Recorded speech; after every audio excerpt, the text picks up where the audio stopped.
Hello everyone, ಹೇಗಿದ್ದೀರಾ ಎಲ್ಲರೂ? ಇವತ್ತು ನಾವು ಕನ್ನಡ ವ್ಯಾಕರಣಕ್ಕೆ ಸಂಬಂಧಿಸಿದಂತೆ ನೋಡ್ಕೊಳ್ತಾ ಹೋಗೋಣ. ಇದು ನಿಮ್ಮ GPSTR, PSTR ಮತ್ತು TET, HST ಎಲ್ಲ ಪರೀಕ್ಷೆಗೂ ಯೂಸ್ ಆಗುತ್ತೆ. ನಾನಿಲ್ಲಿ ಫೋಟೋನ ಹಾಕ್ತಾ ಹೋಗ್ತೀನಿ. ಸೊ ಅದರಲ್ಲಿ ಏನಿದೆ ಅಂತ ಮೇಯ್ನ್ ಹೆಡ್ಲೈನ್ಸನ್ನು ರೀಡ್ ಮಾಡ್ತೀನಿ. ನೀವು ಇದನ್ನು ಸ್ಕ್ರೀನ್ಶಾಟ್ ತೊಗೊಂಡು ಓದ್ಕೋಬೋದು. ಸಿಂಪಲ್ ಆಗಿದೆ ಮತ್ತು ಇದಿಷ್ಟು ಓದಿದರೆ ತುಂಬ ಯೂಸ್ ಆಗುತ್ತೆ. ಹಾಗೆಯೇ ಯಾರಾದರೂ ಹೊಸದಾಗಿ ನನ್ನ ಚಾನಲನ್ನು ನೋಡ್ತಾ ಇದ್ದರೆ ಪ್ಲೀಸ್ ಸಬ್ಸ್ಕ್ರೈಬ್ ಮಾಡ್ಕೊಂಡು ನೋಡಿ. ಹಾಗೆ ನಿಮ್ಮ ಫ್ರೆಂಡ್ಸಿಗೂ ಸಹ ಶೇರ್ ಮಾಡಿ. ಅವರಿಗೂ ಸಹ ಯಾರಾದರೂ ಎಕ್ಸಾಮ್ ಬರೆಯೋರಿದ್ದರೆ ಇದು ಯೂಸ್ ಆಗುತ್ತೆ. ಇದು HSTರಿಗೂ ಆಗುತ್ತೆ ಮತ್ತು CET ಪರೀಕ್ಷೆಗೆ ಆಗುತ್ತೆ. ನೋಡಿ, ಇಲ್ಲಿ ಪರಿವಿಡಿಯಲ್ಲಿ ಮೂಲಾಕ್ಷರಗಳು, ಗುಣಿತಾಕ್ಷರ, ಸಂಯುಕ್ತಾಕ್ಷರ, ಕನ್ನಡ ಅಂಕಿಗಳು, ಪ್ರಬಂಧ ರಚನೆ. ಪ್ರಬಂಧದಲ್ಲಿ 3 ಥರ: ರಾಷ್ಟ್ರೀಯ ಹಬ್ಬಗಳ ಮಹತ್ವ, ಗ್ರಂಥಾಲಯದ ಮಹತ್ವ ಮತ್ತು ಸಾಮಾಜಿಕ ಪಿಡುಗು ಬಗ್ಗೆ ಕೊಟ್ಟಿದ್ದಾರೆ. ಸಂಧಿ, ದ್ವಿರುಕ್ತಿ, ಜೋಡುನುಡಿ, ಗಾದೆ ಮತ್ತು ಕ್ರಿಯಾಪದ, ವಿಭಕ್ತಿ ಪ್ರತ್ಯಯ, ಕಾರಕರ್ತಗಳು ಮತ್ತು ಅವ್ಯಯಗಳನ್ನು ಕೊಟ್ಟಿದ್ದಾರೆ. ಇದು ತುಂಬ ಇಂಪಾರ್ಟೆಂಟು. ಕನ್ನಡದಲ್ಲಿ ನಮಗೆ 125 ಅಂಕ ಇರುತ್ತೆ. GPSTRಲ್ಲಿ ರೈಟಿಂಗ್ ಇರುತ್ತೆ ಮತ್ತು ಟಿಕ್ಕಿಂಗು ಸಹ ಇರುತ್ತೆ.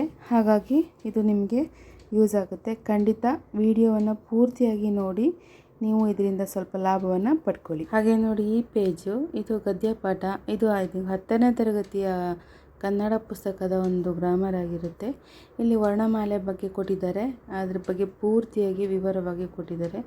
ಇದು ನೀವು ಚೆನ್ನಾಗಿ ಓದ್ಕೊಳ್ಳಿ. ಅಂದರೆ ಅಕ್ಷರಗಳು ಮತ್ತು ಅದರ ಮೂಲಾಕ್ಷರಗಳು, ಗುಣಿತಾಕ್ಷರಗಳು, ಸಂಯುಕ್ತಾಕ್ಷರಗಳು ಮತ್ತು ಸ್ವರಾಕ್ಷರಗಳು, ವ್ಯಂಜನಾಕ್ಷರಗಳು, ಯೋಗವಾಹಕಗಳು, ಹಾಗೆ ಪೂರ್ತಿಯಾಗಿ ಡೀಟೇಲಾಗಿ ಕೊಟ್ಟಿದ್ದಾರೆ. ಈ ಒಂದು ಪೇಜ್ ನೋಡಿದ್ರೆ ವರ್ಣಮಾಲೆ ಬಗ್ಗೆ ಪೂರ್ತಿಯಾಗಿ ನಿಮಗೆ ತಿಳಿಯುತ್ತೆ.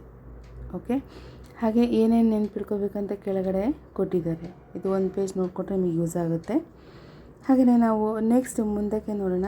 2ನೇ ಪೇಜು ಗುಣಿತಾಕ್ಷರಗಳು ಮತ್ತು ಸಂಯುಕ್ತಾಕ್ಷರಗಳು ಹಾಗಂದ್ರೇನು ಮತ್ತು ಅದರಲ್ಲಿ ಯಾವ ಅಂಶವನ್ನು ನಾವು ನೆನಪಿನಲ್ಲಿ ಇಟ್ಕೋಬೇಕಂತ ಕೊಡ್ತಾ ಹೋಗಿದ್ದಾರೆ. ನೆಕ್ಸ್ಟು ಕನ್ನಡ ಅಂಕಿಗಳು ಮತ್ತು ಪ್ರಬಂಧ ರಚನೆ. ಪ್ರಬಂಧ ರಚನೆಯಲ್ಲಿ ವಸ್ತುನಿಷ್ಠ ಪ್ರಬಂಧಗಳು, ಭಾವನಿಷ್ಠ ಪ್ರಬಂಧಗಳು, ವಿಚಾರಪರ ಪ್ರಬಂಧಗಳನ್ನು ಕೊಟ್ಟಿದ್ದಾರೆ. ಡೀಟೇಲ್ ಆಗಿದೆ.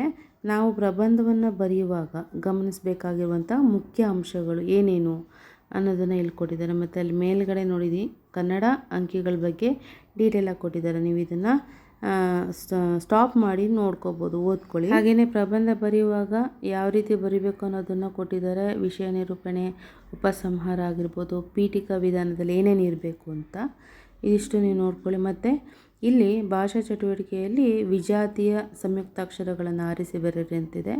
ಅದು ನೀವು ಒಂಥರ ಟೆಸ್ಟ್ ಥರ ನೀವೇ ಅದನ್ನು ಹುಡುಕ್ಬೋದು. ಓಕೆ, ನೆಕ್ಸ್ಟ್ ನೋಡಿ, ನೀಡಿರೋ ಪದಗಳಲ್ಲಿ ಅವರ್ಗೀಯ ವ್ಯಂಜನಾಕ್ಷರಗಳನ್ನು ಆರಿಸಿ ಬರೆಯುವಂಥದ್ದು ಮತ್ತು ಇಂಗ್ಲೀಷ್ ಪದಗಳನ್ನು ಪಟ್ಟಿ ಮಾಡೋದು, ಇದೆಲ್ಲ ಈಸಿ ಇರುತ್ತೆ, ನೀವು ನೋಡ್ಬೋದು. ಮತ್ತು ಇಲ್ಲಿ ನೋಡಿ, ಮೊದಲೆರಡು ಪದಗಳಿಗೆ ಸಂಬಂಧಿಸಿದಂತೆ 3ನೇ ಪದವನ್ನು ಬರಿಬೇಕು. 3ನೇ ಪದ ಕೊಟ್ಟಿರ್ತಾರೆ, ಅದಕ್ಕೆ ಹೊಂದಿಸಿ 4ನೇ ಪದವನ್ನು ಬರಿಬೇಕು. ಇದು ಎಕ್ಸಾಮಲ್ಲಿ ಬರುತ್ತೆ, GPTಲಿ ಬರುತ್ತೆ ಈ ರೀತಿಯಾಗಿ. ಓಕೆ, ಇದನ್ನು ಸಹ ನೀವು ನೋಡ್ಕೊಳ್ಳಿ. ನೆಕ್ಸ್ಟು ಕೊಟ್ಟಿರೋ ವಿಷಯಕ್ಕೆ ಪ್ರಬಂಧವನ್ನು ಬರೆಯುವಂಥದ್ದು. ಇದು ತುಂಬ ಇಂಪಾರ್ಟೆಂಟು. ಪ್ರಬಂಧ ಕೇಳ್ತಾನೆ ಪೇಪರ್ 3ಯಲ್ಲಿ GPTಯಲ್ಲಿ. ರಾಷ್ಟ್ರೀಯ ಹಬ್ಬಗಳ ಮಹತ್ವ ಕೊಟ್ಟಿದ್ದಾನೆ, ಅದಕ್ಕೆ ಪೀಠಿಕೆ ಯಾವ ಥರ ಬರೀಬೇಕು, ವಿಷಯ ನಿರೂಪಣೆ ಯಾವ ರೀತಿ ಮಾಡಬೇಕು ಅನ್ನೋದ್ರ ಬಗ್ಗೆ ಕೊಟ್ಟಿದ್ದಾನೆ. ಇದಾದಮೇಲೆ ಉಪಸಂಹಾರವನ್ನು ಯಾವ ರೀತಿ ಬರೀಬೇಕು, ಇದೆಲ್ಲ ತುಂಬ ಇಂಪಾರ್ಟೆಂಟ್ ಆಗುತ್ತೆ ಮಾರ್ಕ್ಸ್ ತಗೊಳ್ಳೋದಕ್ಕೆ. ಅದನ್ನು ಬರಿಬೇಕು. ಹಾಗೆಯೇ ಈ ಪೇಜಲ್ಲಿ ನೋಡಿ, ರಾಷ್ಟ್ರೀಯ ಹಬ್ಬಗಳ ಬಗ್ಗೆ ಸ್ವಲ್ಪ ಕೊಟ್ಟಿದ್ದಾರೆ. ಈ ರೀತಿ ಅಲ್ಲಿ ಒಂದು ಟಾಪಿಕ್ ಕೊಟ್ಟು ವಿವರಿಸಿ ಅಥವಾ ಟಿಪ್ಪಣಿ ಬರೆಯಿರಿ ಅಂತ ಬರುತ್ತಲ್ಲ, ಅದಕ್ಕೆ ಇದು ಇಂಪಾರ್ಟೆಂಟು. ಸ್ವತಂತ್ರ ದಿನಾಚರಣೆ ಇದೆ, ಗಣರಾಜ್ಯೋತ್ಸವ, ಗಾಂಧಿ ಜಯಂತಿ, ಇದೆಲ್ಲದನ್ನು ನಾವು ಓದ್ಕೊಂಡ್ರೆ ಸ್ವಲ್ಪ ನಾಲೆಡ್ಜ್ ಬರುತ್ತೆ. ಇದಕ್ಕೆ ನಾವು ಹೆಚ್ಚು ವಿವರವಾಗಿ, ನಮಗೆ ವಿಷಯ ಜಾಸ್ತಿ ಗೊತ್ತಿದ್ದಷ್ಟು ನಾವು ವಿವರಿಸಿ ಬರೀಬಹುದು. ಓಕೆ, ಮತ್ತು ಕೆಳಗಡೆ ಮತ್ತೆ ಇನ್ನೊಂದ್ಸಲ ಕೊಟ್ಟಿದ್ದಾರೆ ರಾಷ್ಟ್ರೀಯ ಹಬ್ಬಗಳ ಮಹತ್ವ, ಅದ್ರ ಬಗ್ಗೆ ಡೀಟೇಲಾಗಿ ಕೊಡ್ತಾ ಹೋಗಿದ್ದಾನೆ. ನೆಕ್ಸ್ಟ್ ಪೇಜ್ ನೋಡೋಣ. ಇಲ್ಲಿ ನೋಡಿ, ಗ್ರಂಥಾಲಯಗಳ ಮಹತ್ವ, ಅದರಲ್ಲಿ ಪೀಠಿಕೆ, ವಿಷಯ ನಿರೂಪಣೆ ಮತ್ತು ಉಪಸಂಹಾರ. ಇದು ಪ್ರಬಂಧ ಯಾವ ರೀತಿ ಬರೀಬೇಕು ಅನ್ನೋದನ್ನು ನೀವು ಓದ್ಕೊಳ್ಳಿ. ನೀವು ಟೈಮ್ ಇದ್ದಾಗ ಈ ವಿಡಿಯೋ ನೋಡಿ ಓದ್ಕೊಂಡ್ರೆ ನಿಮಗೆ ಸಾಕಾಗುತ್ತೆ. ಅದರ ಮುಂದುವರಿದ ಭಾಗ ಇಲ್ಲಿದೆ. ಅದಾದ ನಂತರ ನಾವು ನೋಡೋದು ಸಾಮಾಜಿಕ ಪಿಡುಗುಗಳು. ಇಂಥದ್ದು ಜಾಸ್ತಿ ಕೇಳ್ತಾನೆ ಪ್ರಬಂಧಕ್ಕೆ. ಇದು ನಾವು ನೋಡಿಕೊಂಡ್ರೆ ಪ್ರಬಂಧ ಬರೆಯೋದಕ್ಕಾಗುತ್ತೆ, ಟಿಪ್ಪಣಿ ಬರೆಯೋದಕ್ಕಾಗುತ್ತೆ, ಈ ಥರದ್ದು. ಮತ್ತು ಗಾದೆ ವಿಸ್ತರಿಸಿ ಅಂತಲೂ ಸಹ ಕೇಳ್ತಾನೆ, ಅದಕ್ಕೆಲ್ಲ ಇದು ಬೇಕಾಗುತ್ತೆ. ವಿಷಯ ಸಂಗ್ರಹಣೆ ಜಾಸ್ತಿ ಇರಬೇಕು ಅಲ್ವಾ. ಹಾಗಾಗಿ ಇದನ್ನು ನೋಡ್ಕೊಳ್ಳಿ, ತುಂಬ ಚೆನ್ನಾಗಿ ಕೊಟ್ಟಿದ್ದಾರೆ. ಅದರ ಮುಂದುವರೆದ ಭಾಗ ಸಾಮಾಜಿಕ ಪಿಡುಗುಗಳಲ್ಲಿ ಏನೋ ಬರುತ್ತೆ ನೋಡ್ಕೊಳ್ಳಿ. ಈಗ ನೋಡೋಣ ನೆಕ್ಸ್ಟ್ ಸಂಧಿಗಳಂದ್ರೇನು, ಸಂಧಿಗಳಲ್ಲಿ ಕನ್ನಡ ಸಂಧಿಗಳು ಯಾವುದು, ಹಾಗೆಯೇ ವ್ಯಂಜನ ಸಂಧಿಗಳು ಯಾವುದು, ಸಂಸ್ಕೃತ ಸಂಧಿಗಳು ಯಾವುದು, ಇದೆಲ್ಲ ಡೀಟೇಲಾಗಿ ಕೊಟ್ಟಿದ್ದಾನೆ. ಇದನ್ನು ನೀವು ನೋಡ್ಕೊಳ್ತಾ ಹೋಗ್ಬೋದು, ಓದ್ಕೊಳ್ಳಿ, ಹಾಗೆಯೇ ಗೊತ್ತಾಗುತ್ತೆ ನಿಮಗೆ. ಯಾಕಂದರೆ ತುಂಬ ಡೀಟೇಲಾಗಿ ಕೊಟ್ಟಿದ್ದಾರೆ. ಮಕ್ಕಳಿಗಿರೋದಲ್ವ, ನಾವು ಓದೋದು ನಮಗೆ ಅರ್ಥ ಆಗ್ತಾ ಹೋಗುತ್ತೆ ಅಂತ ಡೀಟೇಲಾಗಿ ನೋಡಿ. ಓಕೆ, ಈಗ ನೆಕ್ಸ್ಟ್ ನೋಡೋಣ. ಇಲ್ಲಿ ನೋಡಿ ಸಂಸ್ಕೃತ ಸಂಧಿಗಳು, ಕನ್ನಡ ಸಂಧಿಗಳನ್ನು ನೋಡಿದ್ವಿ, ಅದರಲ್ಲಿ ಸ್ವರ ಸಂಧಿ ವ್ಯಂಜನ ಸಂಧಿ ಬರುತ್ತೆ. ಇದರಲ್ಲಿ ನೋಡಿ ಸಂಸ್ಕೃತ ಸಂಧಿಲೂ ಸಹ ಸ್ವರ ಸಂಧಿ ಬರುತ್ತೆ. ಯಾವ್ದ್ಯಾವ್ದಿದೆ ಅಂತ ಡೀಟೇಲಾಗಿ ಕೊಟ್ಟಿದ್ದಾರೆ, ಅದನ್ನು ನೀವು ನೋಡ್ಕೊಳ್ತಾ ಹೋಗಿ. ಒಂದೊಂದೇ ವಿವರಿಸ್ತಾ ಹೋಗಿದ್ದಾರೆ, ಎಕ್ಸಾಂಪಲ್ಸು ಕೊಟ್ಟಿದ್ದಾರೆ.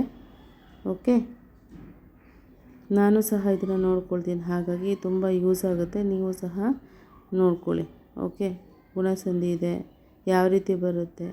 ನಿಮಗೇನಾದರೂ ಕನ್ನಡದಲ್ಲಿ ಸಂಧಿಗಳ ಬಗ್ಗೆ ಡೀಟೇಲಾಗಿ ಬೇಕು, ಅರ್ಥ ಆಗೋ ಥರ ಆದರೆ, ಅಥವಾ ನಾನು ಯಾವ ಚಾನಲ್ ನೋಡಿ ನಾನು ಅರ್ಥ ಮಾಡ್ಕೊಂಡಿದ್ದೀನಿ, ಕಲ್ತಿದ್ದೀನಿ ಅನ್ನೋದಾದರೆ ನೀವು ಕಮೆಂಟ್ ಮಾಡಿ, ನಾನು ತಿಳಿಸ್ತೀನಿ ಅದನ್ನ ನೆಕ್ಸ್ಟ್ ವೀಡಿಯೋದಲ್ಲಿ.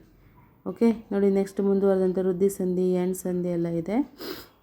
ನಾನು ಒಂದು ಯೂಟ್ಯೂಬಲ್ಲಿ ಒಂದು ಚಾನಲ್ ನೋಡ್ಕೊಂಬಿಟ್ಟು ಇದೆಲ್ಲದ ಗ್ರಾಮರ್ ತುಂಬ ಚೆನ್ನಾಗಿ ಕಲ್ತ್ಕೊಂಡಿದ್ದೀನಿ, ಹಾಗೆ ನೋಟ್ಸ್ ಮಾಡ್ಕೊಂಡಿದ್ದೀನಿ. ಅದು ಯಾವ ಥರ ನೋಟ್ಸ್ ಮಾಡ್ಕೊಂಡಿದ್ದೀನಿ, ನೋಟ್ಸ್ ಏನಾದ್ರು ಫೋಟೋ ಬೇಕಂದರೆ ನಾನು ಅದನ್ನು ಇನ್ಸ್ಟಾಗ್ರಾಮಲ್ಲಿ ಹಾಕಿರ್ತೀನಿ, ನೀವು ನೋಡ್ಕೋಬೋದು. ಬಟ್ ನೀವು ಬೇಕಂದರೆ ಕಮೆಂಟ್ ಮಾಡಿ, ನಾನು ಅದಕ್ಕೆ ರಿಪ್ಲೈ ಮಾಡೋದ್ರ ಮೂಲಕ ನಿಮಗೆ ಸ್ಪಂದಿಸ್ತೀನಿ. ನೋಡಿ, ಇದೆಲ್ಲ ಸಂಧಿಗಳು ತುಂಬ ಇಂಪಾರ್ಟೆಂಟು, ಇವುಗಳೆಲ್ಲ ಎಲ್ಲೂ ಹೋಗಲ್ಲ. ಕನ್ನಡ ಗ್ರಾಮರ್ ಅಂತೂ ನೀವು ಫುಲ್ಲು ಕಲ್ತಿರಲೇಬೇಕು. ಓಕೆ, ಓದ್ಕೊಳ್ತಾ ಹೋಗಿ, ಹಾಗೆ ಅರ್ಥ ಆಗುತ್ತೆ. ನೆಕ್ಸ್ಟ್ ನೋಡೋಣ. ನೋಡಿ ಸಂಸ್ಕೃತ ವ್ಯಂಜನ ಸಂಧಿಗಳು ಯಾವುದ್ಯಾವುದಿದೆ ಅಂತ. ಜಸ್ತ್ವ ಸಂಧಿ, ಶ್ಚುತ್ವ ಸಂಧಿ, ಅನುನಾಸಿಕ ಸಂಧಿಗಳು, ಅದಕ್ಕೆ ಎಕ್ಸಾಂಪಲ್ಸ್ ಎಲ್ಲ ಕೊಟ್ಟಿದ್ದಾರೆ ಈ ಕಡೆ ಡೀಟೇಲಾಗಿ. ಒಂದೊಂದೇ ನೀವು ತಿಳಿತಾ ಹೋದರೆ ಗೊತ್ತಾಗುತ್ತೆ ನಿಮಗೆ. ಸಾಧ್ಯ ಆದರೆ ನೋಟ್ಸ್ ಮಾಡ್ಕೊಳ್ಳಿ, ಈಸಿ ಆಗುತ್ತೆ. ಓಕೆ, ನೆಕ್ಸ್ಟ್ ನಾವು ನೋಡ್ತಾ ಹೋದರೆ ದ್ವಿರುಕ್ತಿ ಅಂದರೆ ಏನು, ಅದ್ರ ಬಗ್ಗೆ ಡೀಟೇಲಾಗಿ ಕೊಡ್ತಾ ಹೋಗಿದ್ದಾನೆ. ಇದು ತುಂಬ ಇಂಪಾರ್ಟೆಂಟು, ಇದನ್ನು ಸಹ ನೀಟಾಗಿ ನೀವು ನೋಡ್ಕೊಳ್ಳಿ, ಪಾಸ್ ಮಾಡಿ ಹಾಗೆ ನೋಡ್ಕೊಳ್ಳಿ, ಅರ್ಥ ಆಗ್ತಾ ಹೋಗುತ್ತೆ ನಿಮಗೆ, ಓದಿದ್ರೆ ಸಾಕು. ನೆಕ್ಸ್ಟ್ ನೋಡೋಣ.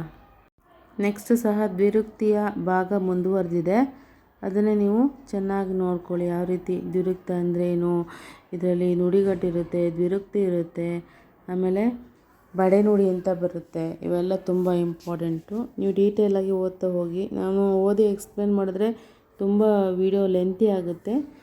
ನಿಮಗೇನಾದರೂ ಕನ್ನಡ ಗ್ರಾಮರ್ ನಾನು ಯಾವ ರೀತಿ ಓದ್ತೀನಿ ಅಂತ ಬೇಕಾದರೆ ನಾನು ಅದು ನೆಕ್ಸ್ಟ್ ವೀಡಿಯೋ ಮಾಡಿ ಹಾಕ್ತೀನಿ ನೋಡಿ. ನೆಕ್ಸ್ಟು ಜೋಡು ನುಡಿ ಇದೆ, ಮೇಲ್ಗಡೆ ದ್ವಿರುಕ್ತಿ ಮುಗಿದ ನಂತರ ಜೋಡು ನುಡಿ ಅಂದರೆ ಏನು, ಅದ್ರ ಬಗ್ಗೆ ಡೀಟೇಲ್ ಆಗಿದೆ, ಅದು ಕಂಟಿನ್ಯೂ ಆಗುತ್ತೆ, ಅದನ್ನು ಸಹ ನೀವು ನೋಡ್ಕೋಬೇಕು ನೋಡಿ. ನೆಕ್ಸ್ಟ್ ಪೇಜಲ್ಲಿ ಜೋಡಿ ಪದ್ಯ ಅಂತಿದೆ, ಅದೇನು ಬೇಡ. ಭಾಷಾ ಚಟುವಟಿಕೆ ನೋಡಿ, ಅಲ್ಲಿ ಸಂಧಿಗಳು ಮತ್ತು ಇದೆ ಕನ್ನಡ ಸಂಧಿ, ಸಂಸ್ಕೃತ ಸಂಧಿ, ಇವುಗಳ ರಿಪೀಟ್ ಆಗಿದೆ. ಇದು ನೀವು ಒಂದು ಸತಿ ನೋಡ್ಕೊಳ್ಳಿ, ಮತ್ತೆ ರಿವಿಷನ್ ಆದಂಗೆ ಆಗುತ್ತೆ ಅಷ್ಟೇ, ರಿಪೀಟ್ ಆಗಿರೋದ್ರಿಂದ. ಈಗ ನೆಕ್ಸ್ಟ್ ನೋಡೋಣ. ಇಲ್ಲಿ ನೋಡಿ ಮೇಲ್ಗಡೆನೂ ಇದೆಲ್ಲ ಕೊಟ್ಟಿದ್ದಾರೆ, ದ್ವಿರುಕ್ತಿ ಎಲ್ಲ ಕೊಟ್ಟಿದ್ದಾನೆ. ಈ ಕೆಳಗಡೆ ನೋಡಿ ಮೇಯ್ನಾಗಿ ತಾಳಿದವನು ಬಾಳಿಯನು ಅಂತ ಕೊಟ್ಟಿದ್ದಾರೆ, ಅಂದರೆ ಗಾದೆ ಅರ್ಥವನ್ನು ವಿವರಿಸಿ ಬರೀರಿ ಅಂತ ಬರುತ್ತೆ. ಗಾದೆ ಮಾತು ವಿವರಿಸಿ ಬರೆಯೋದು GPT. ಇದು ತುಂಬ ಇಂಪಾರ್ಟೆಂಟು ನೋಡಿ. ಇದರಲ್ಲಿ ತಾಳಿದವನು ಬಾಳಿಯನು, ಇನ್ನು ಯಾವ ರೀತಿ ವಿವರಿಸಿ ಬರೀಬೋದು ಅನ್ನೋದನ್ನು ಕೊಟ್ಟಿದ್ದಾನೆ, ನೋಡ್ಕೊಳ್ಳಿ, ಇದು ವೆರಿ ಇಂಪಾರ್ಟೆಂಟ್. ಓಕೆ, ಅದಾದ ನಂತರ ನೋಡಿ ನೆಕ್ಸ್ಟು ಮನಸ್ಸಿದ್ದರೆ ಮಾರ್ಗ, ಇದನ್ನು ಸಹ ನೀವು ನೋಡ್ಕೋಬೇಕು. ಸುಮಾರು ಎಕ್ಸಾಂಪಲ್ನ ಕೊಟ್ಟಿದ್ದಾನೆ. ಓಕೆ, ಇದನ್ನು ಓದ್ಕೊಳ್ಳಿ. ಪೂರಕ ಓದೇನು ಬೇಡ, ಇದರಲ್ಲಿ ಮನಸ್ಸಿದ್ದರೆ ಮಾರ್ಗ, ಈ ಗಾದೆ ಮಾತನ್ನು ಓದ್ಕೊಳ್ಳಿ ಸಾಕು. ಓಕೆ, ನೆಕ್ಸ್ಟ್ ನೋಡೋಣ. ನೆಕ್ಸ್ಟ್ ಪೇಜಲ್ಲಿ ಏನಿದೆ. ನೆಕ್ಸ್ಟ್ ಇದೆ ಕ್ರಿಯಾಪದಗಳು. ಕ್ರಿಯಾಪದ ಅಂದ್ರೇನು, ಅದು ಯಾವ ರೀತಿ ಆಗುತ್ತೆ ಅನ್ನೋದನ್ನು ಇಲ್ಲಿ ಕೊಟ್ಟಿದ್ದಾನೆ. ಅದರಲ್ಲಿ ಸಕರ್ಮಕ ಮತ್ತು ಅಕರ್ಮಕ ಧಾತುಗಳು ಅಂತ 2 ವಿಧ ಇದೆ. ಆ ರೀತಿಯಾಗಿ ನೀವು ನೋಡ್ಕೊಳ್ತಾ ಹೋಗಿ, ಇದು ಸಹ ತುಂಬ ಇಂಪಾರ್ಟೆಂಟ್ ಆಗುತ್ತೆ. ಹಾಗೆ ಇವಾಗ ಸಿಎಂಡರ್ ರೂಲ್ ಬದಲಾವಣೆ ಆಗಿದೆ.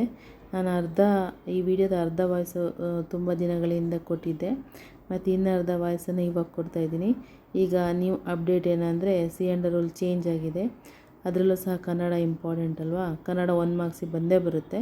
ಇದಿಷ್ಟು ನೀವು ನೋಡಿಕೊಂಡ್ರೆ ನಿಮ್ಮ PST ಆಗಿರ್ಬೋದು, HST ಆಗ್ಬೋದು ಅಥವಾ GPTಗೆ ಆಗುತ್ತೆ. ನೋಡಿ ಇಲ್ಲಿ ಸಕರ್ಮಕ ವಾಕ್ಯಗಳು ಯಾವ ರೀತಿ ಇದೆ, ಅಕರ್ಮಕ ವಾಕ್ಯಗಳು ಮತ್ತು ಕ್ರಿಯಾಪದ, ಅದರಲ್ಲಿ ಕರ್ತರಿ ಪ್ರಯೋಗ, ಕರ್ಮಣಿ ಪ್ರಯೋಗ.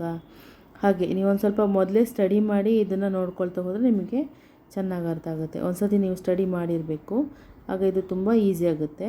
ಇಲ್ಲಾಂದರೆ ಇದು ನೋಡಿದ್ರೂ ನಿಮಗೆ ಸ್ವಲ್ಪ ಸ್ವಲ್ಪ ಗೊತ್ತಾಗುತ್ತೆ, ಆಮೇಲೆ ನಂತರ ನೀವು ಓದ್ಕೊಳ್ಳಿ. ನೆಕ್ಸ್ಟ್ ನೋಡಿ ಇಲ್ಲಿ ಯಾವ ರೀತಿ ಆಗುತ್ತೆ, ಹಾಗಂದ್ರೆ ಏನು ಅಂತ ಕೊಟ್ಟಿದ್ದಾರೆ. ಕರ್ತರಿ ಪ್ರಯೋಗ ಮತ್ತು ಕರ್ಮಣಿ ಪ್ರಯೋಗ ಅಂದರೆ ಏನು ಅಂತ ಎಕ್ಸಾಂಪಲ್ ಕೊಟ್ಟಿದ್ದಾರೆ. ಅದನ್ನು ಡೀಟೇಲಾಗಿ ನೋಡ್ಕೊಳ್ತಾ ಹೋಗಿ. ನಾನು ರೀಡ್ ಮಾಡಿ ನಿಮಗೆ ಎಕ್ಸ್ಪ್ಲೈನ್ ಮಾಡ್ಬೋದು, ಬಟ್ ತುಂಬ ಲಾಂಗ್ ಆಗುತ್ತೆ. ಇದೇ ತುಂಬ ಲೆಂತಿಯಾಗಿದೆ ವಿಡಿಯೋ, ಹಾಗಾಗಿ ನೀವೇ ಅದನ್ನು ಸ್ಟಾಪ್ ಮಾಡಿ ಓದ್ಕೊಳ್ಳಿ ಅಂತ ಹೇಳ್ತಾ ಇದ್ದೀನಿ. ಏನೇನಿದೆ ಅಂತ ನಾನು ನಿಮಗೆ ಹೇಳ್ತಾ ಹೋಗ್ತಾ ಇದ್ದೀನಿ. ಓಕೆ, ಈಗ ನೆಕ್ಸ್ಟ್ ನೋಡಿ ಅರ್ಥರೂಪ ಕ್ರಿಯಾಪದಗಳು ಅಂತ ಕೊಟ್ಟಿದ್ದಾರೆ. ಇದೂ ಇಂಪಾರ್ಟೆಂಟ್ ಆಗುತ್ತೆ. ಇದು ನೋಡಿ ವಿದ್ಯಾರ್ಥಕ ಕ್ರಿಯಾಪದಗಳು ಆಲ್ರೆಡಿ ಟೆಟ್ಟಲ್ಲೆಲ್ಲ ಬಂದಿದೆ, ಇದಕ್ಕೆ ಕ್ವಶನ್ಸ್ ಕೇಳಿದ್ದಾರೆ. ಧಾತು ಯಾವ ರೀತಿ ಇರುತ್ತೆ ಮತ್ತು ನಿಷೇಧಾರ್ಥಕ ಕ್ರಿಯಾಪದಗಳು ಇವೆಲ್ಲ ತುಂಬ ಇಂಪಾರ್ಟೆಂಟು. ಹಾಗಾಗಿ ಇದನ್ನು ನೀವು ಮರೀದೆ ನೀಟಾಗಿ ಓದ್ಕೊಳ್ಳಿ. ಇದು ಬಂದೇ ಬರುತ್ತೆ, ಟೆಟ್ಟಿಗೆಲ್ಲ ಬಂದು. ಇದು ಸ್ವಲ್ಪ ಅಂದರೆ ಜಾಸ್ತಿ ಕೇಳೋದಿಲ್ಲ ಅಂತ ಕ್ವಶನ್ ಆದ್ದರಿಂದ ನಿಮ್ಗೆ ಕೇಳ್ತಾನೆ, ನಿಮಗೆ ಗೊತ್ತಿರಬೇಕಿದು. ಓಕೆ, ಈಗ ನೆಕ್ಸ್ಟ್ ನೋಡೋಣ. ಅದರದ್ದೇ ಯಾವ ರೀತಿ ಇದೆ, ಉತ್ತಮ ಪುರುಷ, ಮಧ್ಯಮ ಮತ್ತು ಪ್ರಥಮ ಅಂತೆಲ್ಲ ಕೊಟ್ಟಿದ್ದಾನೆ. ಯಾವ ರೀತಿ ಬರುತ್ತೆ, ಏನೇನು ಬರುತ್ತೆ ಅಂತ ಒಂದ್ಸರಿ ನೀವು ರಿವೈಸ್ ಮಾಡ್ಕೋಬೋದು ನೋಡಿ. ನಾನು ಹೇಳಿದಾಗೆ ನೀವು ಮುಂಚೆನೇ ಓದಿರಬೇಕು, ಇಲ್ಲ ಅಂದರೆ ಇದು ನೋಡಿದ ನಂತರ ಓದ್ಕೋಬೇಕು. ಎರಡೂ ಉಪಯೋಗಕ್ಕೆ ಬರುತ್ತೆ. ಯಾವ ರೀತಿ ಬೇಕಾದರೆ ನೀವು ಮಾಡ್ಬೋದು ಆ ಥರ. ಓಕೆ, ಇದು ನಾನು ಬೇರೆ ಕಡೆಯಿಂದ ತೊಗೊಂಡಿರೋದು, ಟೆಕ್ಸ್ಟ್ ಬುಕ್ಕಿಂದ ಇದು. ಹಾಗಾಗಿ ನನಗೂ ಯೂಸ್ ಆಗುತ್ತೆ, ನಿಮಗೂ ಯೂಸ್ ಆಗುತ್ತೆ.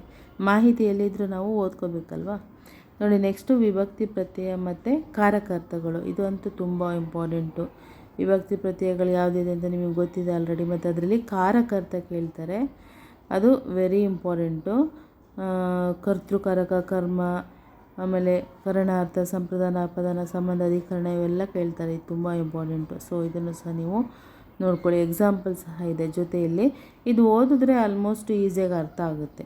ಓಕೆ, ನೆಕ್ಸ್ಟ್ ನೋಡೋಣ ಏನಿದೆ ಅಂತ, ಅದರದ್ದೇ ಮುಂದುವರೆದ ಭಾಗ. ಓಕೆ, ಮತ್ತು ವಿಭಕ್ತಿ ಪಲ್ಲಟ ಅಂತ ಕೊಟ್ಟಿದ್ದಾರೆ. ಇದು ಸ್ವಲ್ಪ ರೇರು, ಕೇಳೋದಿಲ್ಲ, ಆದರೂ ನಮಗೆ ಗೊತ್ತಿರಬೇಕು ವಿಭಕ್ತಿ ಪಲ್ಲಟ ಅಂದರೆ ಏನು, ಅದು ಹೇಗಾಗುತ್ತೆ. ಯಾಕಂದರೆ ಈಗ ನಿಮಗೆ ಗೊತ್ತಿರೋಂಗೆ ಬರವಣಿಗೆ ತೆಗ್ದಿದ್ದಾರೆ ಅಲ್ವಾ, MCQ ಇರೋದ್ರಿಂದ ಯಾವುದ್ರಲ್ಲಿ ಬೇಕಾದ್ರೆ ಕ್ವಶನ್ಸ್ ಕೇಳ್ಬೋದು, ಟಫ್ ಬರ್ಬೋದು. ಈಗ ಬರವಣಿಗೆ ಇದ್ದಾಗ ತುಂಬ ಈಸಿ ಕೇಳಿದ್ರು ನಡೆದೋಗ್ತಿತ್ತು. ಈಗ ಏನೋ MCQ ಆಗಿರೋದ್ರಿಂದ ತುಂಬ ಕ್ವಶನ್ಸ್ ತುಂಬ ಟಫ್ ಕೇಳ್ತಾನೆ. ಅದಕ್ಕೋಸ್ಕರ ಇದನ್ನು ಸಹ ನೀವು ಕಲ್ತ್ಕೊಳ್ಳಿ, ವಿಭಕ್ತಿ ಪಲ್ಲಟ ಅಂದರೆ ಏನು ಅಂತ. ನೆಕ್ಸ್ಟು ಲಾಸ್ಟಿಗೆ ಒಂದಿದೆ ಅದರದ್ದು ಚತುರ್ಥಿ ವಿಭಕ್ತಿ, ಮತ್ತು ಅದನ್ನು ಒಂದು ಎಕ್ಸಾಂಪಲ್ ಕೊಟ್ಟಿದ್ದಾರೆ, ನೀವೇ ಟ್ರೈ ಮಾಡ್ಬೋದು. ವಿಭಕ್ತಿ ಪ್ರತ್ಯಯನ ಕಂಡುಹಿಡಿಯುವಂಥದ್ದು, ಧಾತುಗಳನ್ನು ಕಂಡುಹಿಡಿಯೋದು. ಇದನ್ನು ನೋಡಿ ನೀವು ಕಂಡುಹಿಡಿಬೋದು. ನೋಡಿ ಅಲ್ಲಿ ಸೆಕೆಂಡ್ ಒನ್ನು, ಥರ್ಡ್ ಒನ್ನು, ಆ ಪದಗಳಿರೋ ಪ್ರತ್ಯಯಗಳು ಹೇಗೆ ಅಂತ ವಿಭಕ್ತಿ ಪ್ರತ್ಯಯವನ್ನು ಕಂಡುಹಿಡಿಯುವಂಥದ್ದು. ಇದನ್ನು ನೀವು ಮಾಡಿ ಮಾಡಿ ಅಭ್ಯಾಸವನ್ನು ಮಾಡ್ಕೊಳ್ಳಿ. ನಾನು ಸಹ ಇದೇ ರೀತಿ ಮಾಡೋದು, ಪ್ರಾಕ್ಟೀಸ್ ಮಾಡಿ ನೆನಪಿಟ್ಕೊಳ್ತೀನಿ. ಆ್ಯಕ್ಚುಲಿ ನಿಮಗೆ ಹೇಳಬೇಕಂದ್ರೆ ತುಂಬ ನನಗೆ ಸಂಧಿ ಸಮಾಸಗಳೆಲ್ಲ ತುಂಬ ಟಫ್ ಅನಿಸಿತ್ತು. ಆವಾಗ ನಾನು ಒಂದು ವಿಡಿಯೋವನ್ನು ನೋಡಿ ಅದ್ರ ಮೂಲಕ ತುಂಬ ಚೆನ್ನಾಗಿ ಕಲಿತೆ. ನನಗೆ ಯೂಟ್ಯೂಬೇ ತುಂಬ ಹೆಚ್ಚು ಯೂಸ್ ಆಗಿರುವಂಥದ್ದು. ನೋಡಿ ಇದರಲ್ಲೂ ಇದೆ ವಿದ್ಯಾರ್ಥಕ, ನಿಷೇಧಾರ್ಥಕ, ಸಂಬೋಧನಾರ್ಥಕ ರೂಪಗಳು ಯಾವ ರೀತಿ ಬರ್ತವೆ ಅಂತಿದೆ. ಪೂರಕ ಓದೋನು ಬೇಡ ನಿಮಗೆ. ಮತ್ತು ಇಲ್ಲಿ ರಾಷ್ಟ್ರಕವಿ ಪುರಸ್ಕೃತರು ಇದೆ, ಅದನ್ನು ಸ್ವಲ್ಪ ನೋಡ್ಕೊಳ್ಳಿ, ಬೇಕಾಗುತ್ತೆ, ನಿಮಗೆ GKಗೂ ಯೂಸ್ ಆಗುತ್ತೆ. ಸೊ ನನಗೆ ತುಂಬ ಟಫ್ ಆಗ್ತಿತ್ತು, ಅದನ್ನು ನಾನು ಒಬ್ಬರು ವಿಡಿಯೋ ನೋಡಿ ಅದ್ರ ಮೂಲಕ ತುಂಬ ಚೆನ್ನಾಗಿ ಕನ್ನಡ ಗ್ರಾಮರನ್ನು ಕಲ್ತ್ಕೊಂಡಿದ್ದೀನಿ. ಅವರು ತುಂಬ ಈಸಿ ಮೆಥಡನ್ನು ಹೇಳಿಕೊಟ್ರು. ನನಗೀಗ ಗ್ರಾಮರ್ ಮರ್ತು ಹೋಗೋದೇ ಇಲ್ಲ, ಅಷ್ಟು ಚೆನ್ನಾಗಿ ಮಂದಟ್ಟಾಗಿದೆ. ನಿಮಗೂ ಅದ್ರ ಬಗ್ಗೆ ಮಾಹಿತಿ ಬೇಕಂದರೆ ನನಗೆ ಮೆಸೇಜ್ ಮಾಡಿ, ನಾನು ಮುಂದಿನ ಒಂದು ವೀಡಿಯೋದಲ್ಲಿ ನಾನು ಅದ್ರ ಬಗ್ಗೆ ನಿಮಗೆ ತಿಳಿಸ್ತಾ ಹೋಗ್ತೀನಿ. ಯಾರು ವಿಡಿಯೋ ನೋಡಿದೆ, ಹೇಗೆ ಕಲಿತೆ ಅನ್ನೋದು ನಿಮಗೆ ಎಕ್ಸ್ಪ್ಲೇನ್ ಮಾಡ್ತಾ ಹೋಗ್ತೀನಿ. ನೆಕ್ಸ್ಟ್ ನೋಡಿ ಅವ್ಯಯಗಳು ಗೊತ್ತಿದೆಯಲ್ಲ ನಿಮಗೆ, ಇದು ತುಂಬ ಇಂಪಾರ್ಟೆಂಟ್, ಬಂದೇ ಬರುತ್ತೆ, ಮತ್ತು ಕನ್ಫ್ಯೂಷನ್ ಆಗುತ್ತಿದ್ದು. ಇದರಲ್ಲಿ ವಿಧಗಳಿದ್ದಾವೆ, 8 ಗುಂಪುಗಳಿದ್ದಾವೆ, ಅವುಗಳನ್ನು ನಾವು ಚೆನ್ನಾಗಿ ಅರ್ಥ ಮಾಡ್ಕೋಬೇಕು. ಓಕೆ, ಯಾವುದಿದು ಯಾವ ಅನುಕರಣ ಅವ್ಯಯ ಜಾಸ್ತಿ ಕೇಳ್ತಾರೆ, ಇವುಗಳನ್ನು ತಿಳ್ಕೊಂಡಿರಬೇಕು. ಯಾವ ಅವ್ಯಯ ಅಂತ ಕೇಳ್ಬೋದು, ಆವಾಗ ನಾವು ಬರಿಬೇಕಾಗುತ್ತೆ ಕ್ವಶನ್ ಕೇಳಿ. ಹಾಗಾಗಿ ನೀವು 8 ಅವ್ಯಯಗಳು ಯಾವುವು ಅಂತ ನಿಮಗೆ ಗೊತ್ತಿದ್ದರೆ ನೀವು ಬರಿಬೋದು ಅಲ್ವಾ. ಇದ್ರ ಬಗ್ಗೆ ನೀವು ತುಂಬ ಚೆನ್ನಾಗಿ ಕಲ್ತ್ಕೊಳ್ಳಿ. ಇದು ನೆಕ್ಸ್ಟ್ ಅದೇ ಇರ್ಬೋದು, ನಾನು ಹೇಳ್ತೀನಿ, ನೋಡೋಣ. ನೋಡಿ ಒಂದೊಂದಾಗಿ ಕೊಟ್ಟಿದ್ದಾರೆ. ಸಾಮಾನ್ಯಾನ್ವಯಗಳು ಇದೆ, ಅದರಲ್ಲಿ ಓದ್ಕೊಳ್ಳಿ. ಎಕ್ಸಾಂಪಲ್ಸ್ ಕೊಟ್ಟಿದೆ, ಸರಳ ವಾಕ್ಯ. ಮತ್ತು ನೆಕ್ಸ್ಟ್ ಒನ್ ಅನುಕರಣಾವ್ಯಯ, ಇದು ಕೊಡ್ತೀವಿ. ಇದು ತುಂಬ ಇಂಪಾರ್ಟೆಂಟ್, ಇದು ಜಾಸ್ತಿ ಬರದೆ ಇದು. ಅದ್ರ ಜೊತೆಗೆ ಅವುಗಳನ್ನು ಸಹ ನೀವು ತಿಳ್ಕೊಂಡಿರಬೇಕು. ಸಾಮಾನ್ಯವಾಗಿ ಬರುವಂಥ ಅನ್ಯಾಯಗಳು, ಅದರಲ್ಲಿ ಕ್ರಿಯಾ ವಿಶೇಷಣೆ ಇರುತ್ತೆ ಅಂತ. ಹಾಗೆಯೇ ಅನುಕರಣಾವ್ಯಯ ಅಂದರೆ ಶಬ್ದವನ್ನು ಅನುಕರಣೆ ಮಾಡುವಂಥದ್ದು. ಅದು ನೋಡಿ ಇಲ್ಲಿದೆ, ನಿಮಗೆ ಎಕ್ಸಾಂಪಲ್ ಗೊತ್ತಾಗುತ್ತೆ, ಕೆಳಗಡೆ ಇದೆ. ಇದನ್ನು ನೀವು ಚೆನ್ನಾಗಿ ಓದ್ಕೊಳ್ಳಿ. ಓಕೆ. ಮತ್ತು ಭಾವಸೂಚಕಾವ್ಯಯ ಅಂತಿದೆ, ಇದು ಭಾವ ತಲ್ಲಣ ಆಗುವಂಥದ್ದು. ಇದನ್ನು ನೀವು ನೋಡ್ಕೊಳ್ಳಿ. ನೆಕ್ಸ್ಟು ಕ್ರಿಯಾರ್ಥಕ ಅವ್ಯಯ ಇದೆ, ಒಂದೊಂದೇ ಕೊಟ್ಟಿದ್ದಾನೆ ವಿವರವಾಗಿ, ನೀವು ನೋಡ್ಕೋಬೋದು. ನಾನು ಇದು ನಿಮಗೆ ಎಕ್ಸ್ಪ್ಲೇನ್ ಮಾಡ್ತಾ ಹೋಗ್ಬೋದು ಫ್ರೆಂಡ್ಸ್. ಆದರೆ ಎಲ್ಲದು ನಾನೇನು ಹಾಕಿದ್ದೀನಿ ವಿಡಿಯೋದಲ್ಲಿ ನಿಮಗೆ ತಮ್ಮನೇ ನೋಡೋ ಗೊತ್ತಾಗುತ್ತೆ. ಕನ್ನಡ ವ್ಯಾಕರಣ ಒಂದೇ ವಿಡಿಯೋದಲ್ಲಿ. ಸೊ ಒಂದೇ ವಿಡಿಯೋದಲ್ಲಿ ನಿಮಗೆ ಫುಲ್ಲು ಹಾಕಿದ್ದೀನಿ. ಅಕಸ್ಮಾತ್ ನೀವು ಕನ್ನಡದ್ದು ತುಂಬ ಈಸಿಯಾಗಿ ನಾನು ಕಲಿಬೇಕು, ಕನ್ನಡ ನೆನ್ಪುಳಿಬೇಕು, ಕಲ್ತ್ಕೊಂಡಿದ್ದು ಗ್ರಾಮರ್ ಅಂತ ಇದ್ದರೆ ಅದನ್ನು ನೀವು ಕಮೆಂಟ್ ಮಾಡೋದ್ರ ಮೂಲಕ ನನಗೆ ತಿಳಿಸಿ, ನಾನು ಅದನ್ನು ನಿಮಗೆ ಹೇಳ್ತಾ ಹೋಗ್ತೀನಿ. ನಾನು ಯಾವ ವಿಡಿಯೋ ನೋಡಿ ಕಲ್ತಿದ್ದೀನಿ ಮತ್ತು ನನ್ನ ವಿಡಿಯೋದಲ್ಲಿ ನಿಮಗೆ ಅದನ್ನು ತಿಳಿಸ್ತಾ ಹೋಗ್ತೀನಿ. ಓಕೆ, ಎಕ್ಸ್ಪ್ಲೇನ್ ಬೇಕಾದ್ರೂ ಮಾಡ್ತಾ ಹೋಗ್ತೀನಿ, ನಿಮ್ಗೆ ಅರ್ಥ ಆಗೋ ಥರ. ನೆಕ್ಸ್ಟ್ ನೋಡಿ, ಸಂಬಂಧಾರ್ಥಕ ಅನ್ವಯ ಮತ್ತು ಕೃದಂತಾವ್ಯಯ, ತದ್ದಿತಾಂತಾವ್ಯಯ, ಈ ರೀತಿ ಎಲ್ಲದೂ ಕೊಟ್ಟಿದ್ದಾರೆ. 8 ಕೊಟ್ಟಿದ್ದಾನೆ. 8 ಸಹ ನೀವು ವಿವರವಾಗಿ ತಿಳಿತಾ ಹೋಗ್ಬೋದು. ಸ್ವಲ್ಪನೇ ಎಕ್ಸಾಂಪಲ್ ಕೊಟ್ಟಿದ್ದೀನಿ. ನಿಮಗೆ ಯಾವಾಗಲೂ ನೀವು ಉದಾಹರಣೆ ಮೂಲಕ ಹೋಗಿ. ಉದಾಹರಣೆ ನೋಡಿದರೆ ನಿಮಗೆ ಚೆನ್ನಾಗಿ ಮಂದಟ್ಟಾಗೋದು. ಉದಾಹರಣೆ ನೋಡಿ ಕಲಿಯುವಂಥದ್ದು, ಅದು ತುಂಬ ಈಸಿ ಮೆಥಡ್. ಓಕೆ, ಯಾವಾಗಲೂ ನೀವು ಉದಾಹರಣೆ ನೋಡಿಯೇ ಕಲಿಬೇಕು. ನೆಕ್ಸ್ಟ್ ನೋಡಿ, ಭಾಷಾ ಚಟುವಟಿಕೆ ಇದೆ. ಇದು ನೀವು ನೋಡ್ಕೊಬೋದು, ನೀವು ಟ್ರೈ ಮಾಡ್ಬೋದು. ಎಕ್ಸಾಂಪಲ್ಲು ಆ ರೀತಿಯಾಗಿದೆ. ಬರೆಯಿರಿ ಅಂತ ಕೊಟ್ಟಿದ್ದಾರೆ, ನೀವು ಇದನ್ನು ಟ್ರೈ ಮಾಡಿ. ಓಕೆ, ಅದು ನಿಮಗೆ ಬೆನಿಫಿಟ್ ಆಗುತ್ತೆ. ಒಂದೊಂದು ಶಬ್ದಗಳು ಕೊಟ್ಟು ಟೆಸ್ಟ್ ಕೊಟ್ಟಷ್ಟು ನೀವೇನಾಗ್ತೀರ, ಅದರಲ್ಲಿ ಇಂಪ್ರೂವ್ ಆಗ್ತೀರಾ. ಮತ್ತು ಬೇರೆ ಹೊಸದು ಕೊಟ್ಟಾಗ ನಿಮಗೆ ಈಸಿ ಆಗುತ್ತೆ. ಓಕೆ, ಇದು ಭಾಷಾ ಚಟುವಟಿಕೆಯಲ್ಲಿ ತತ್ಸಮ ತದ್ಭವ ಇದೆ, ಮತ್ತು ಸಂಧಿಯನ್ನು ಬಿಡಿಸಿ ಬರುವಂಥದ್ದಿದೆ. ಇದು ಬರುತ್ತೆ, ನಿಮಗೆ ಗೊತ್ತಿದೆ ಅಲ್ವಾ, ಬಂದೇ ಬರುತ್ತೆ. ಈಗ 2 ಪೇಪರ್ ಅಂತ ಹೇಳ್ತಾ ಇದ್ದಾರೆ. 2 ಪೇಪರಲ್ಲಾದ್ರೂ ಫಸ್ಟ್ ಪೇಪರಲ್ಲಿ ಕನ್ನಡ ಇದ್ದೇ ಇರುತ್ತೆ. ಗೊತ್ತಿಲ್ಲ ಈಗ ಏನಿದೆ ಅಂತ, ಇನ್ನೂ C&R ರೂಲ್ ಬಂದಿಲ್ಲ, ಮಾಹಿತಿ ಬಂದಿಲ್ಲ. ಆದರೂ ಕನ್ನಡ ಅಂತೂ ತೆಗಿಲಿಕ್ಕೆ ಸಾಧ್ಯ ಇಲ್ಲ. ಪೇಪರ್ 2 ಆಗಿರೋದ್ರಿಂದ ಕನ್ನಡ ಇದ್ದೇ ಇರುತ್ತೆ. ಸೊ ನಾವು ರ್ಯಾಂಡಮಾಗಿ ಓದ್ಕೋಬೇಕು ಏನೇನಿದೆ ಅಂತ. ನಂತರ C&R ರೂಲ್ ಬಂದ ಮೇಲೆ ಅದರಲ್ಲಿ ಏನಿರುತ್ತೆ ಅದನ್ನು ನಾವು ಓದ್ಕೊಳ್ತಾ ಹೋಗ್ಬೋದು. ಓಕೆ, ಅದು ಏನು ಓದಬೇಕು, ಯಾವ ಬುಕ್ ಓದಬೇಕು, ಎಷ್ಟು ಓದಬೇಕು ಅಂತ ಎಲ್ಲದನ್ನು ಕೊಡ್ತಾನೆ.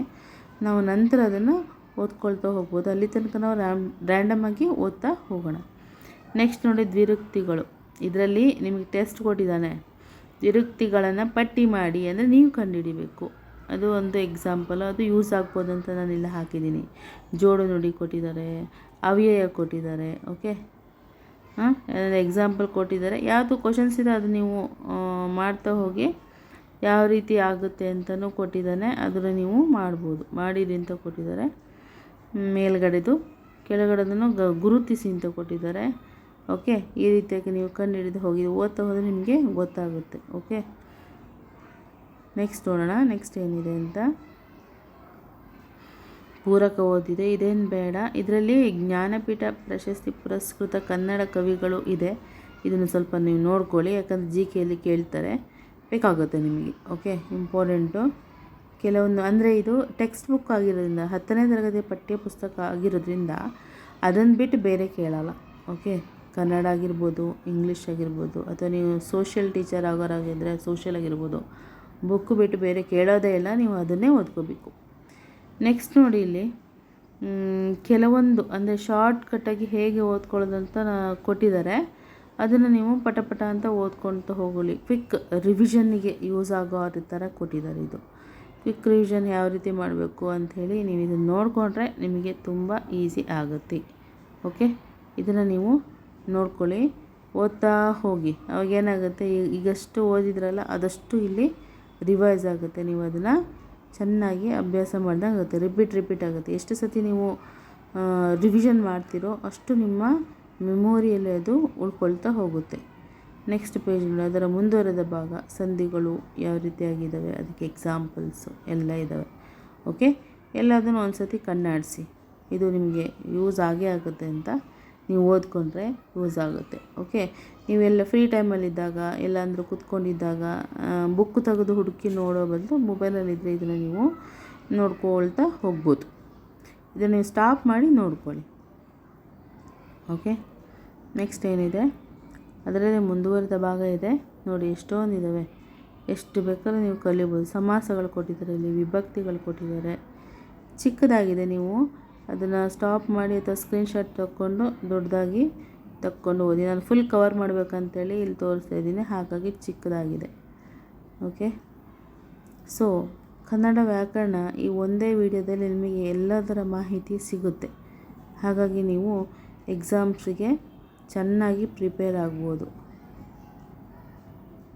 ಓಕೆ, ಇನ್ನೂ ಒಂದು ಪೇಜ್ ಇದೆ, ನೋಡೋಣ ಇನ್ನೊಂದು ಪೇಜಲ್ಲಿ ಏನಿದೆ ಅಂತ. ಇದರ ಮುಂದುವರೆದ ಭಾಗ ಇಲ್ಲಿ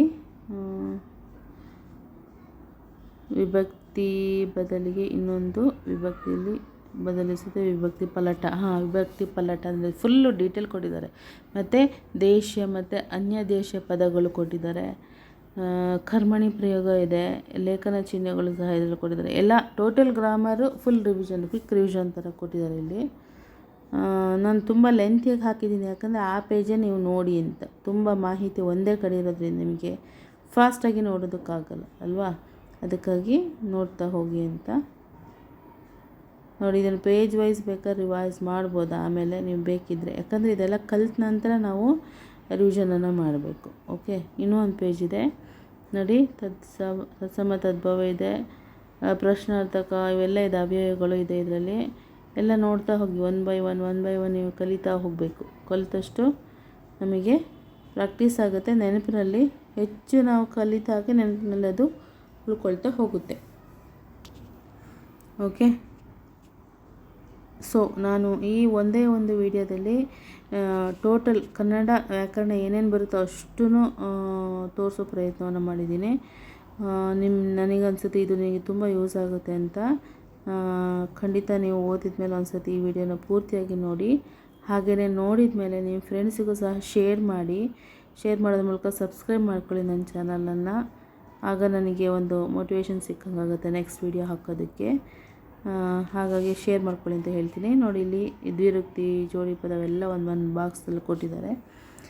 ನಿಮಗೆ ಚೆನ್ನಾಗಾಗುತ್ತೆ ಇದು ನೋಡ್ಕೊಳ್ಳೋದಕ್ಕೆ.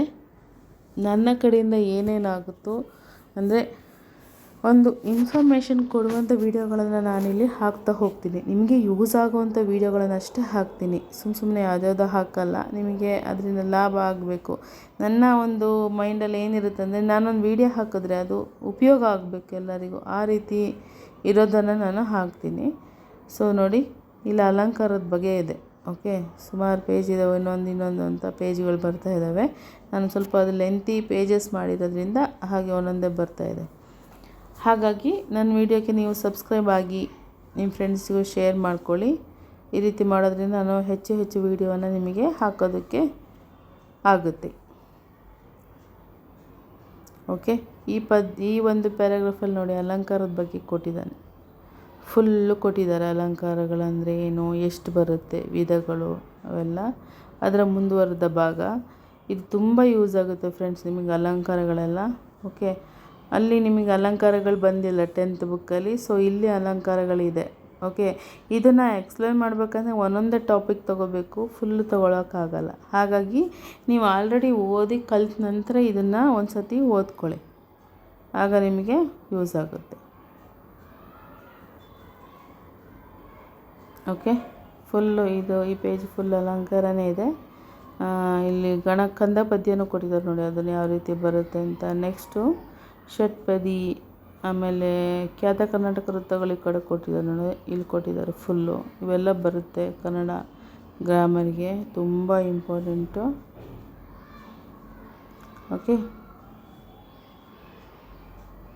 ಓಕೆ, ಇದು ನೀವು ಚೆನ್ನಾಗಿ ಓದ್ಕೊಳ್ಳಿ. ನಾನು ಇದೇ ಥರದ ಇನ್ನೊಂದು ವಿಡಿಯೋ ಜೊತೆಗೆ ಮುಂದಿನ ಒಂದು ವಿಡಿಯೋದಲ್ಲಿ ನಾನು ಸಿಗ್ತೇನೆ. ಇಲ್ಲಾಂದರೆ ಸ್ಟಡಿ ಲಾಗನ್ನು ಯಾವ್ದಾದ್ರು ಒಂದು ವಿಡಿಯೋನ ಹಾಕ್ತೇನೆ. ಯಾವ ರೀತಿ ನಾನು ಈಗ ಸ್ಟಡಿ ಮಾಡ್ತಾಯಿದ್ದೀನಿ. ಈಗ ಇದು C&R ರೂಲ್ ಬಂದಮೇಲೆ ಚೇಂಜ್ ಆಗಿದೆಯಲ್ಲ, ಮುಂಚೆ ನಾನು ಡಿಸ್ಕ್ರಿಪ್ಟಿವ್ ಕ್ವಶನ್ಸಿಗೆ ಓದ್ತಾ ಇದ್ದೆ. ಯಾವ ರೀತಿ ನಾವು ಬದಲಾವಣೆ ಮಾಡ್ಕೋಬೇಕು ಅಂತ ಎಲ್ಲದನ್ನು ನಾನು ನಿಮ್ಮ ಜೊತೆ ಶೇರ್ ಮಾಡ್ಕೊಳ್ತಾ ಹೋಗ್ತೀನಿ ನನ್ನ ಒಂದು ಸ್ಟಡಿ ಲಾಗ್ ವಿಡಿಯೋದಲ್ಲಿ. ಈ ವಿಡಿಯೋದಲ್ಲಿ ಬರೀ ಕನ್ನಡ ಗ್ರಾಮರ್ನಷ್ಟೇ ನಾನು ಫೋಕಸ್ ಮಾಡಿ ನಿಮಗೆ ಹಾಕಿದ್ದೀನಿ. ಇದು ಯೂಸ್ ಆಗುತ್ತೆ ಅಂತ ಹೇಳ್ತಾ ಸಿಗೋಣ. ಹಾಗಿದ್ರೆ ಮುಂದಿನ ಒಂದು ವಿಡಿಯೋದಲ್ಲಿ ಅಲ್ಲಿವರೆಗೆ ಎಲ್ಲರಿಗೂ ಧನ್ಯವಾದಗಳು. ಚೆನ್ನಾಗಿ ಸ್ಟಡಿಯನ್ನು ಮಾಡಿ, ಯಾರೂ ಸ್ಟಾಪ್ ಮಾಡಬೇಡಿ. ಇನ್ನೇನು ಎಕ್ಸಾಮ್ ಕರೀತಾನೆ, ನಮಗೆ ತುಂಬ ಒಳ್ಳೆಯ ಅವಕಾಶ ಇದೆ ಈಗ ಜಾಬ್ ತಗೊಳ್ಳೋದಕ್ಕೆ. ನೀವು ಸಹ ಯಾರೆಲ್ಲ ಓದ್ತಿದ್ದೀರಾ ಇನ್ನೂ ಚೆನ್ನಾಗಿ ಅಭ್ಯಾಸವನ್ನು ಮಾಡಿ. ಎಲ್ಲರೂ ಎಕ್ಸಾಮಿಗೆ ರೆಡಿ ಆಗೋಣ, ಎಕ್ಸಾಮನ್ನು ಫೇಸ್ ಮಾಡೋಣ ಅಂತ ಹೇಳ್ತಾ ಈ ವಿಡಿಯೋನ ನಾನು ಇಲ್ಲಿಗೆ ಮುಗಿಸ್ತಾ ಇದ್ದೀನಿ ಫ್ರೆಂಡ್ಸ್. ಓಕೆ, ಹಾಗಿದ್ರೆ ಬಾಯ್ ಬಾಯ್. Thank you.